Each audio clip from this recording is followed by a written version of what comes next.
Welcome to the Future is Borderless podcast with David Nilsson. We feature top entrepreneurs and thought leaders from around the world, those who bring a global mindset and a unique perspective to their life and business. Now, let's get started with the show. Hi, David Nilsson here. I am the host of this podcast.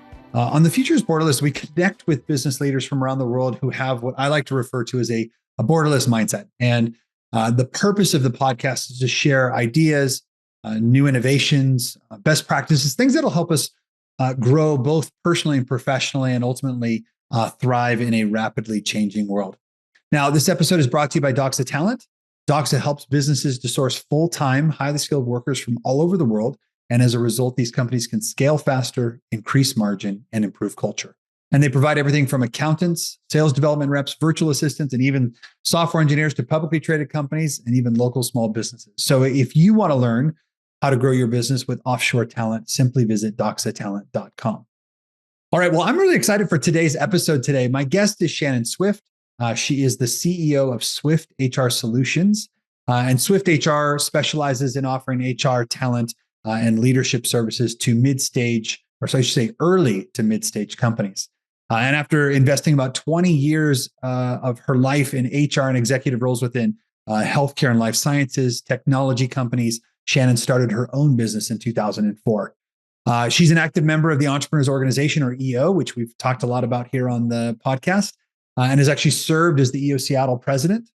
She sits on the Washington Technology Industries Association, or WTIA board, and was the chair of the Northwest Entrepreneur Network from 2009 to 2011.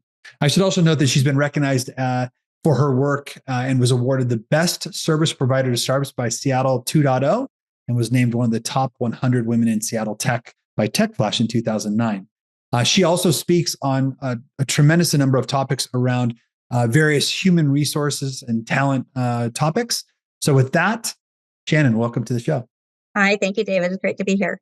Yeah, good to have you on here. I'm excited about this. I mean, obviously, I do a lot of work in the talent space, and so I think talking about what's happening within that landscape is going to be really interesting. But before we jump into sort of the current state and maybe the future, I want to just hear a little bit about your personal journey and why you chose HR as a career path, and then what inspired you to start Swift HR. Yeah, so let's see. I guess right out of college, I went to the University of Washington, and I landed in a home infusion therapy company. Right out of after graduating, we had 70 branches around the country. It was headquartered down in Southern California, and I was in the Washington branch. And so I was brought in because they were decentralizing all of their payroll and human resources across so they had it all centralized in the corporate office, and they were pushing that all out to the branches. And so I got to start my career with a great foundation in terms of HR training. There wasn't enough of a role to have a full-time HR role at that point. And so I just kind of started adding value everywhere I could in the branch office, and was doing everything from sales assistant to executive assistant to receptionist to doing the payroll. And I got into accounts payable and then of course all the human resources side. So as the company was bought, the national company was bought, and we ended up spinning off and became a wholly owned for-profit subsidiary of Children's Hospital. And so at that point, just all kinds of opportunity came. And so I got to build the entire HR foundation from the very beginning, and after following on this great group that I had learned from at Commonwealth of America. And then at one point, I think I still have my business card. It says personnel/marketing coordinator. And so I was like half HR and half marketing. And as the branch continued to grow, the CEO said to me at one point, "Okay, you've got to choose which way you're going to go." And I said, "Well, I don't know anything about marketing, so let's hire somebody that does, and I'll go on the HR path." So from there, my husband's company had about 35 people, and used to reach out to me all the time for questions. "Hey, Shannon, Deb just left, and she says we need to give her Cobra. What's that?" And I'd say, "Go stand by your fax machine." Uh-oh, I'm dating myself here. Sorry, David. So I would just take their calls and help them, figure out what they needed to know. And I thought there must be other small companies out there that have a need for HR and can't justify having it as a full-time role. And so I ended up finding through one of my volunteer roles on the HR board for the Lake Washington Human Resource Association, one of my girlfriends had joined a company that did outsource HR. And so I was like, oh, well, that's kind of what I was thinking about doing. So I found myself in a sales role. And my first CEO had said to me, you have unlimited potential, but at some point, if you want to have my job, you're going to have to get into sales. And I was like, oh my gosh, no, I'm not going to do sales. And when I took that on, all of my HR friends were like, oh my gosh, I can't believe you're going into sales. And I said, guess what? We're selling in HR all the time. We're selling benefits when we roll out the new plan. We want to tell the employees what the features are. We're selling the company when we're recruiting people to join our companies. And so I said, we're selling all the time, and I get to let small companies know that they now have access to HR from the earliest stage. And so that kind of started my outsourced career. From there, I was recruited to open the office of a PEO, a professional employer organization in Seattle. F5 Labs was my very first client with 10 employees, so there are thousands now. And so that was a different model, and so that was really interesting to see kind of this shared employer relationship model. And so I had a really successful branch office, the first successful branch office for TriNet. And from there, I ended up going in-house and was with an early stage software company. I discovered early on about myself that my capacity for team size is about 2 to 150. And when it gets to 150 employees, I develop an eye twitch. And so I'm a startup junkie. And so I went to a startup with 12 people, and we grew to 150. And then I jumped into it was a publicly traded pharmaceutical company that had about 60 people, and laid their HR foundation. And that was when I thought, okay, this is really what I want to be doing. I want to work with multiple small companies and lay this really incredible foundation from the earliest stage so that things don't break. They don't get distracted by HR issues because, they're launching their business and they didn't do something with intentionality from the very beginning, and now they have a mess to clean up down the road. So that was kind of the idea. It was quality of life. I'm going to be honest; like, I didn't set out to grow this behemoth that we have now, and it was just, I just wanted to work with some cool companies, smart people doing cool stuff, and take that load off of them so that they could really focus on building amazing companies. Yeah. So you said it was quality of life, but you clearly have grown to be a pretty substantial organization. So what is the goal now? Oh my gosh. So, it's really interesting. I am just I think I just kind of let things happen. As opportunities have come, we've been consistent from day one about who we are and who we aren't. We also have a very solid set of values, and fortunately, I married a great last name. So Swift. So our values are service, win-win, integrity, fun, and trusted. And we are a holistic solution. So we don't do projects. We're really clear about the profile that we have. We're all super seasoned folks. So we just have this amazing like-minded group. When you get us all together in a room, it's just the energy and just this instant connection, very much like EO. It's just an instant connection because everybody is very philosophically aligned and values aligned, and focused on just creating successful outcomes for their clients. And so I think, we, as part of the pandemic, we ended up, we were very provincial. We were in Washington and Portland, and now we're kind of all across the country. We have team all across the country. I had an opportunity that presented itself back in 2021 to acquire a business in Colorado. So that gave us some folks in other time zones as well. So it's just been this really, we're just having so much fun. I don't have, I think we've expanded our business lines. We now have talent that looks and feels like part of their client teams as well. And then we have leadership workshops as well as product, a Swift Leadership Cafe. And for me, it's just how many companies can we impact in a positive way? And when we look back and we see companies like Zillow and Tableau Software, we laid their initial HR foundation, and it's just really rewarding. I think for us, it's how many companies can we help be successful, and that's and have fun doing it.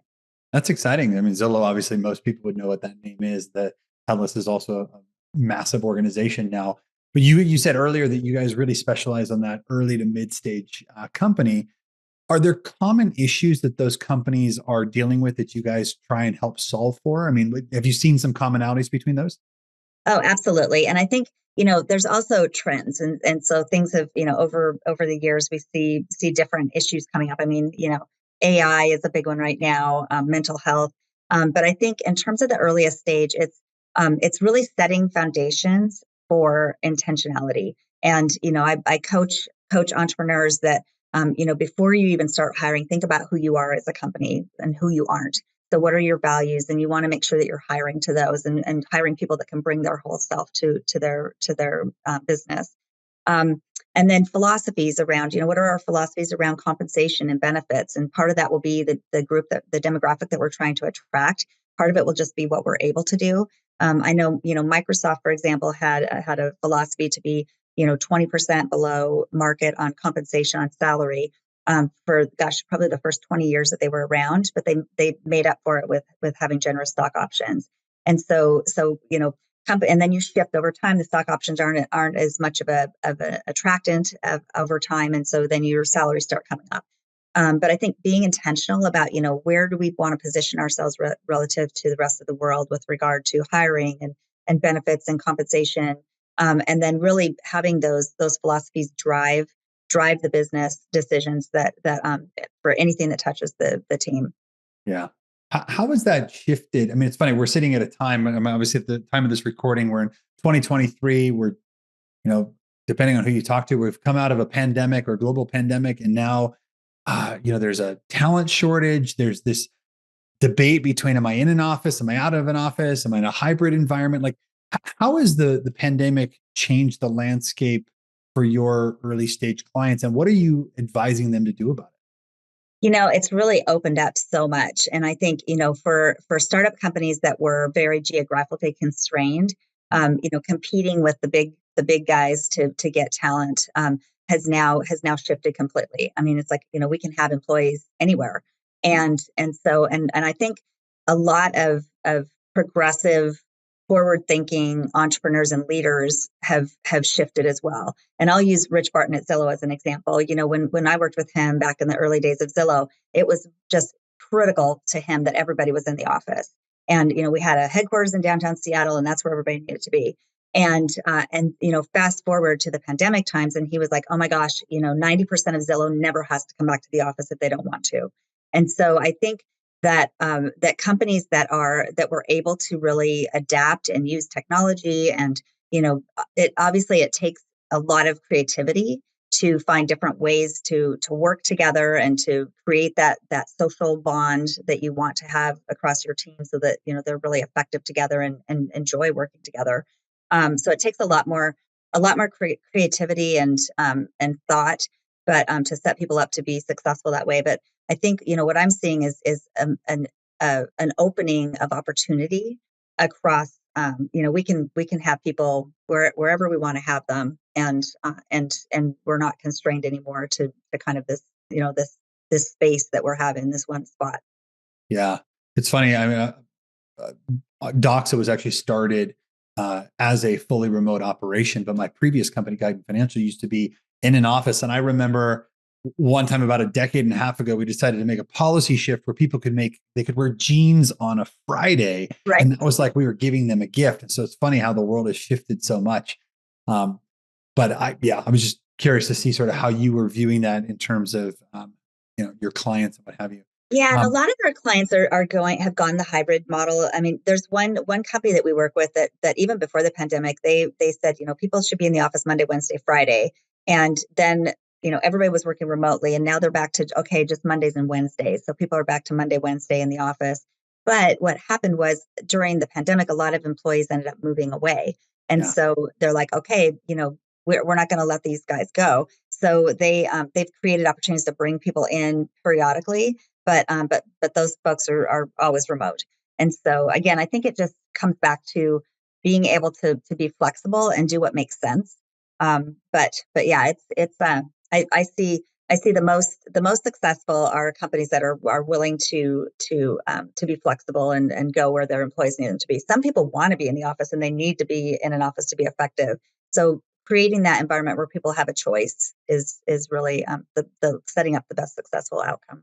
Yeah, I'm actually curious. When I think about talent, let's say, I think of HR, and and then I think of culture, and then I think of development, right? There's one component which is more around the compliance related issues. Then there's the people related issues. And then there's the what I would call the sort of connective tissue that keeps people within the organization long term.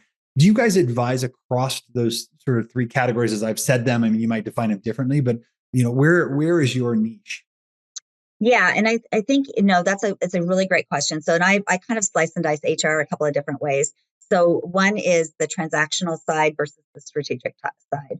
So, the Okay. transactional side, oftentimes you'll see that in a small company, it lands under finance, and so that's just the onboarding, offboarding, benefits administration, just the stuff that keeps the day to day running. And so we, and then there's the strategic side where it's, back to what are our philosophies around these different areas. And then how do we incorporate the values into every single thing that touches the team? How do we make sure that our hiring is focusing not only on the technical fit, but also on the culture fit and the company fit? How do we make sure that our compensation structure has integrity and that over time, that we're building out career path and opportunities for people and they can see, where their next step is and how to get from here to there, around coaching managers and to be effective with leading their groups. Benefit strategies even, it's like we've got people in different demographics, different geographic demographics and what are the age what do people need as we look at our group year after year, so where are those changes happening? So I think our approach is to be all, so we cover all those bases. I'm going to give a plug for Doxa because Doxa actually has made my team's life easier in multiple companies now, where the day-to-day stuff has to happen. And our team is all 15 to 30 years seasoned, experienced folks. And so the fun stuff for us is really that strategic side of working with the CEO and the rest of the executive team to really think about, what are we trying to do this year as a business, and then what are the people things that we need to have in place to support that. And so that day-to-day stuff that has to happen, the Doxa group has just been amazing for us because that day-to-day stuff is being taken care of. And then we can really focus on the things that we feel are our biggest contribution to our clients. Oh, I appreciate that. Yeah. Well, we certainly enjoy the ability to work with some of your clients. I do want to go back to, the landscape. And I really want to talk about hiring now, but something you said a minute ago made me think, that it's an interesting point in time when we think about talent in general, because, COVID sort of forced us into this environment that proved to everybody we could be in this sort of virtual environment and still be productive. The things that we've seen that people still are sort of struggling through, and I'm sure you're helping your clients navigate, is that when you manage by sight, it's very different than when you manage by objective, right? When everyone's in the office, it's a little bit easier. And when you think about training and development, most companies that I've seen, they're a little sloppy on onboarding and development because they can just have people ride side saddle, sit next to Tom and watch them for the next little bit. Right. But when you're in a virtual environment, can't be sloppy. And the last one, I remember so long ago, people said people leave companies because of the manager, but they stay because they feel like they have a best friend. And in a virtual environment, it's harder to create some of that connective tissue. And as a virtual company, we focused on connection to purpose, connection to leader, connection to people. And try to be very intentional about that. But it's funny. I bet if we had this interview 2 years from now, we'll have a different perspective on some of these things. So, but let's talk about people within your business. So, like when you go out and you're looking for, new sort of HR executives to continue to help and grow the impact that you're having within these businesses, what are the qualities that you're looking for? What makes a good hire for Swift HR? Yeah, I mean, the way that I describe our team is we're business people first, and we contribute to our clients through the HR function. And so we're really thinking, most of our team have been at, everybody on our team has been at the senior most level of HR in their previous organizations. Many of us have been in the boardroom. I was corporate secretary for a software company that I was with. And so, so really very involved in the entire operations of the business. And so our team, deep generalist experience, so they can touch any side, any piece of the HR puzzle. We all have our areas of passion. So some of our team are really focused on leadership development, some on talent acquisition, some are, I'm a culture and values. That's really my passion and what gets me super excited. So I think everybody on the team has, we have one person on our team we lovingly refer to as our benefits geek. And so, she's always the one that's keeping her finger on the pulse of the newest benefit trends. And so, but all of our team are, client first. It's, it really is our values. I mean, it's service, a focus on the client and what makes sense for the client. We leave our ego at the door. It's all about, what does our client need from us? And we'll be the first ones to say, hey, let's cut back from a day a week. Things are stable. We can go down to a half a day a week and still be just as effective. So we're the one, or conversely, hey, we're growing really quickly, and Rich, it's time for us to hire a full-time HR person. Let's move out of the fractional model, and then we're going to help get that person on board and drop off. So the win-win, our clients get amazing HR talent. Our team gets to choose who they work with.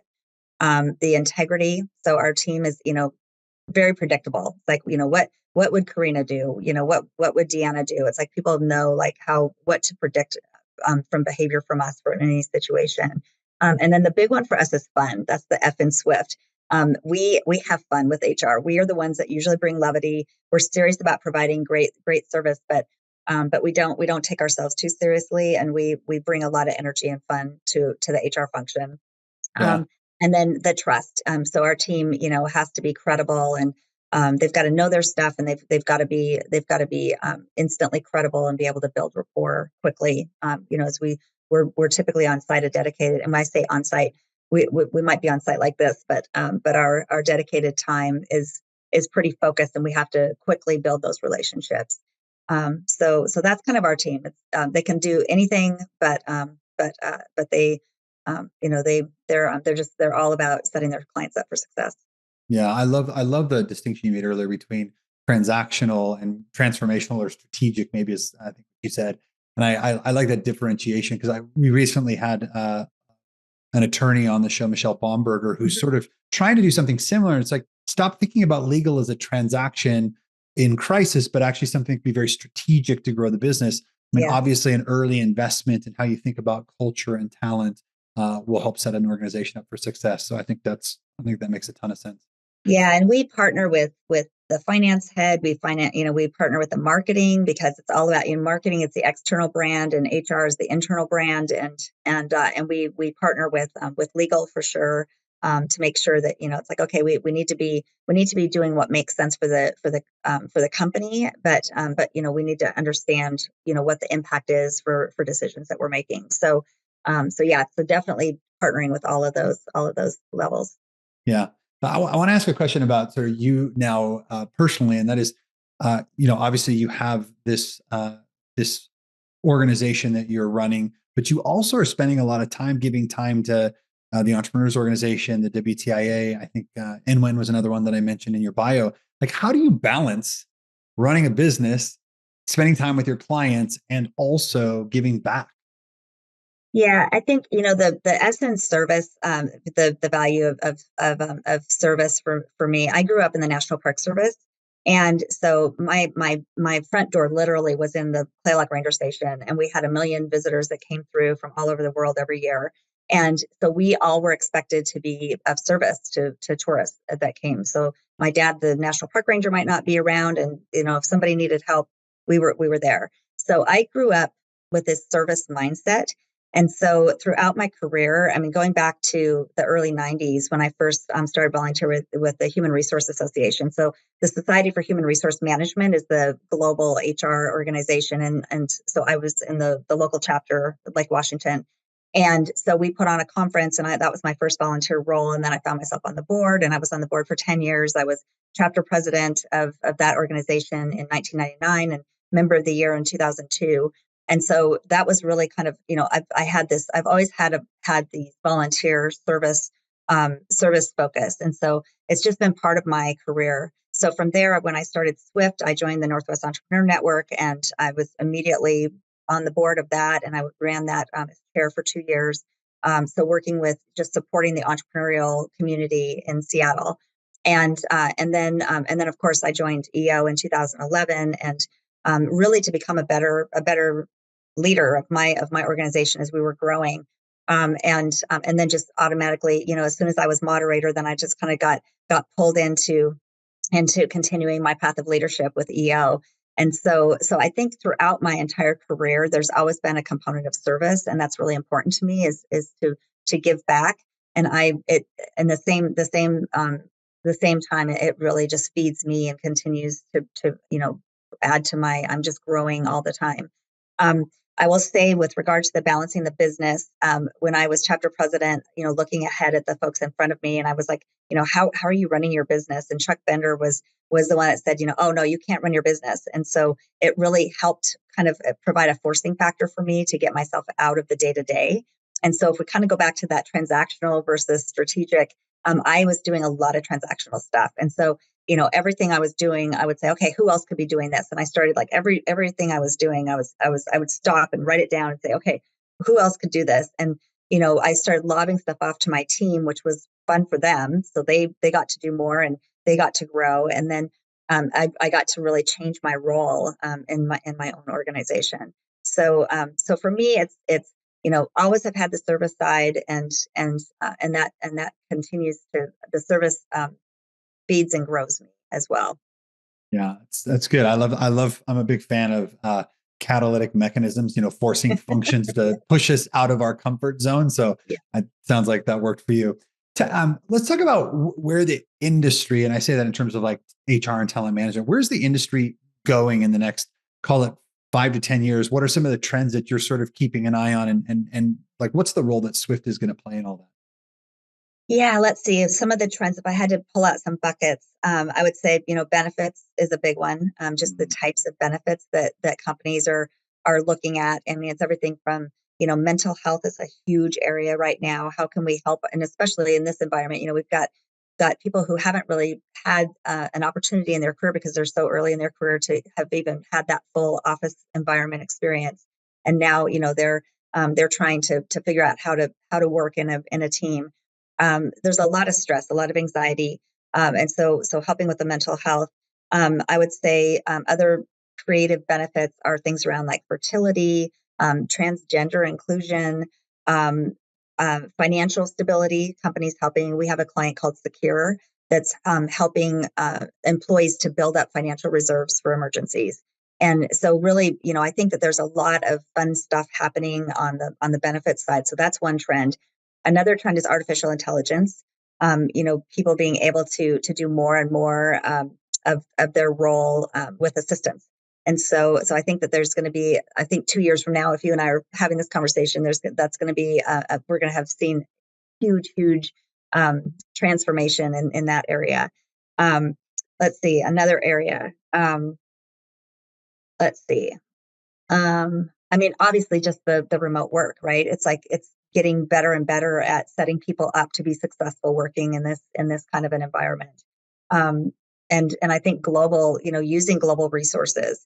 It used to be that when we had a new client, they might be in maybe a couple of different states when we started working with them at the earliest stage. Now they're in multiple countries, Yeah. and so that provides a lot of fun stuff for us. We have a lot of our team have global HR experience. And I think, a few years from now, everybody will have global HR experience because we've got, companies. I'm trying to think, I just met with a company this week they have 90 people and they're in 20 countries. And so, I think that's just going to become more and more a theme that we hear is the world is getting a lot smaller, which is pretty cool. Wow. I mean, 20 countries and 90 people, that is distribution at its finest. Yeah. It's funny. I'll add one to this because I think, the idea of benefits, it's funny. Devin Miller was a guest early on our show. Oh, cool. Known Devin for a long time. He's a brilliant entrepreneur. And I agree with you that the benefits, the remote work, the AI, I think related to the remote work, something I think is ripe for additional sort of investment long-term is how do we develop people who are early in their careers in a remote environment? It's harder to sort of like, when you work in an office, it's easier to understand like who's your cultural rock star, who's really making a difference. It gets a little bit harder to identify some of those hypos or high potential individuals in a management by objective organization. So I think that's going to be a really interesting one for us to sort of figure out as well. But I love it.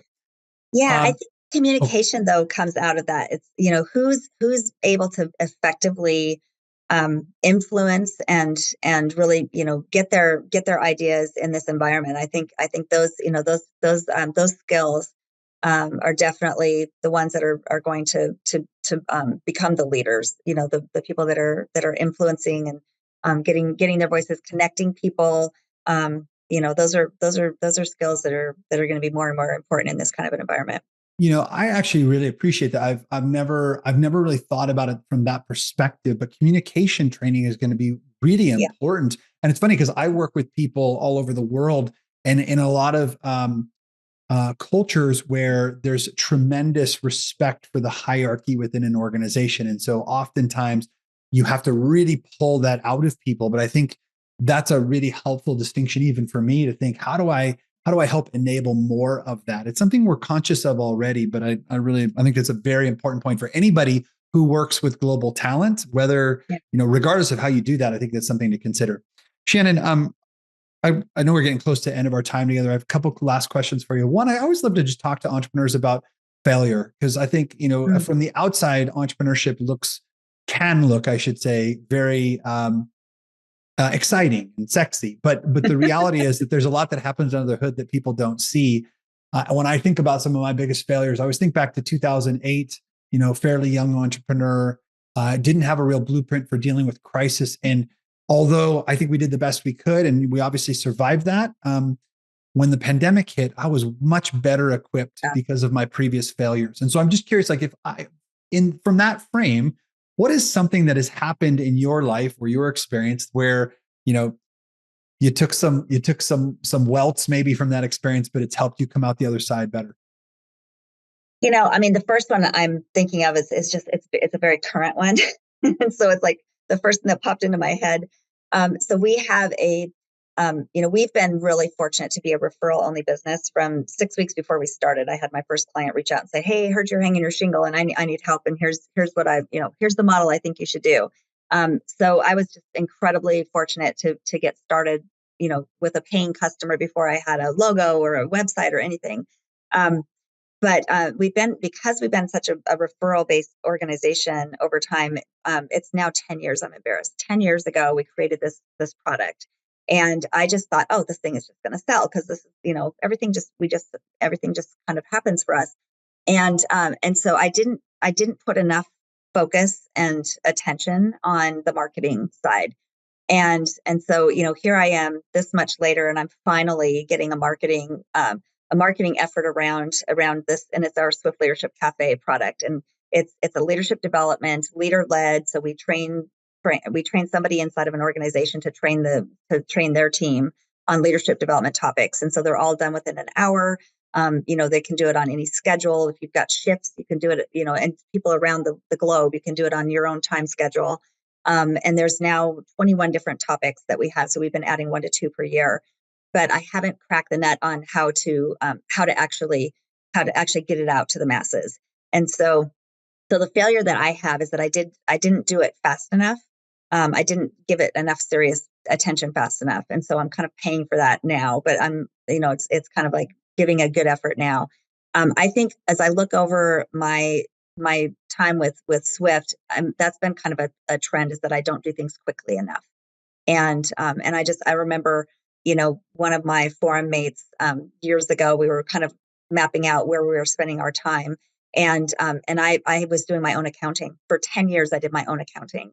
And he was like, "Okay, this is non-gestalt, but you're not coming back next month if you don't have a bookkeeper." And, the first time I got a bookkeeper bill, I went, "Oh my gosh, that's all it costs." It's like, why didn't I do this a long time ago? And so I think that I have tended to not move as aggressively, and so yeah. So failure for me is a lot of time and money that has gone into things that it could have gone into something better. Yeah. It's funny. Two things come to mind. One is, I think a referral only business is such a efficient way to grow from a marketing standpoint. So I think that's a real blessing, that you've been able to do that. The second thing is that I always say what makes us successful early in our business is our kryptonite. It's like our superpower becomes our kryptonite, right? It's like, I'm chief cook and bottle washer. I do it all. And then as you start to let go of those things, there's a little fear and anxiety. But as you've seen already in Swift HR, right, you start to delegate this stuff away. And all of a sudden you realize, oh, I get to work on like have to larger adapt. scale strategic issues. Yeah. I get a little bit of my time It's more back. fun. It's more fun stuff. That's so true. Hey, Shannon, last question for you. I always love asking people because I think entrepreneurs tend to be lifelong learners. What is something today that you're really investing in to try and learn and sort of up level your own skill set in? That's a great question.